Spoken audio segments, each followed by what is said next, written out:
بسم اللہ الرحمن الرحیم۔ اس وقت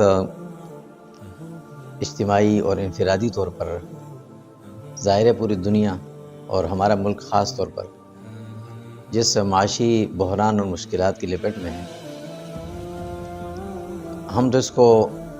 ایک دوسرے پر ہی ڈالتے رہتے ہیں اور کبھی تسلی دل کے لیے کہتے ہیں کہ بھئی ساری دنیا میں ہو رہا ہے، لیکن اس چیز پہ غور نہیں کرتے کہ آخر یہ سب کچھ ہو کیوں رہا ہے۔ رزق کا معاملہ اللہ رب العزت کے ہاتھ میں ہے، اور اللہ رب العزت اپنے بندوں کو دیتے بھی وہی ہیں جو اپنے بندوں کے حالات اور کیفیات کو دیکھتے بھی تو ہیں۔ ہم نے اس معاشی حالات جو اب اس وقت بنی ہوئی ہے، اس کا نہ کوئی حل نکالا ہے، نہ اس کا حل سوچا ہے، اور نہ اس طرف دھیان دیتے ہیں۔ کچھ ہماری غلطیاں کوتاہیاں کہہ لیں اجتماعی بھی ہیں، کچھ ہم انفرادی بھی ہیں، لیکن ہم سمجھتے ہیں کہ انفرادی غلطیوں کی اصلاح جب ہوتی ہے تو اجتماعی غلطیاں، اجتماعی خرابیاں دنیا سے ختم ہوتی ہیں، اور اگر انفرادی غلطیوں کی اصلاح نہ ہو تو اجتماعی غلطیاں بڑھتی رہتی ہیں، اس کی اصلاح نہیں ہوتی، اس لیے کہ انفرادی طور پر ہر آدمی دوسرے پہ خطا کا ڈالتا رہتا ہے، دوسرے کو مورد الزام ٹھہراتا ہے، لیکن خود اپنی اصلاح نہیں کرتا۔ تو ہمیں نیچے سے دیکھنا پڑے گا کہ اللہ رب العزت نے جو یہ حالات اس وقت دنیا میں آئے ہیں، اللہ کی طرف سے کیوں آئے، اور خاص طور پر ہمارے ملک پر کچھ زیادہ ہی آ رہے ہیں حالات۔ آٹے کا بحران، گھی کا بحران، پیٹرول اور گیس کا بحران، اب گرمی آئے گی تو پانی اور بجلی کا بحران، یہ ساری کیفیتیں کیوں آ رہی ہیں؟ ہم اپنی انفرادی اصلاح بھی کریں۔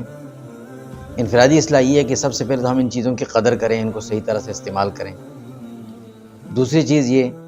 کہ ہمارے ہاں جتنے بھی انفرادی معاملات ہوتے ہیں، چاہے وہ ہماری نوکری کا معاملہ ہو، چاہے ہمارے کاروبار کا معاملہ ہو، اس کی شروعات ہی اللہ کو ناراض کر کے ہوتی ہیں۔ اگر ہم کسی اچھے کام کی طرف جاتے ہیں تو اس کی بنیاد اللہ کو ناراض کر کے کر ڈالتے ہیں، اور پھر اختتام اس کا جو ہوتا ہے وہ خطرناک ہوتا ہے ہمارے لیے۔ اس لیے ہمیں اس چیز پہ توجہ دینی چاہیے، اس بات کا ذکر، اس کے تذکرے بھی کرنے چاہیے اور عمل بھی کرنا چاہیے کہ کسی بھی کاروبار کا ہم شروعات کریں، ابتدا کریں، کوئی بھی کام ہو، یا نوکری میں کہیں ہمیں کسی جگہ اچھی نوکری ملے، تو بجائے اس کے کہ ہم اللہ کو اس میں ناراض کریں، اللہ کو راضی کرنے والے اعمال کریں۔ کاروبار کی افتتاح، بنیاد ابتدا ہماری ہو تو ہم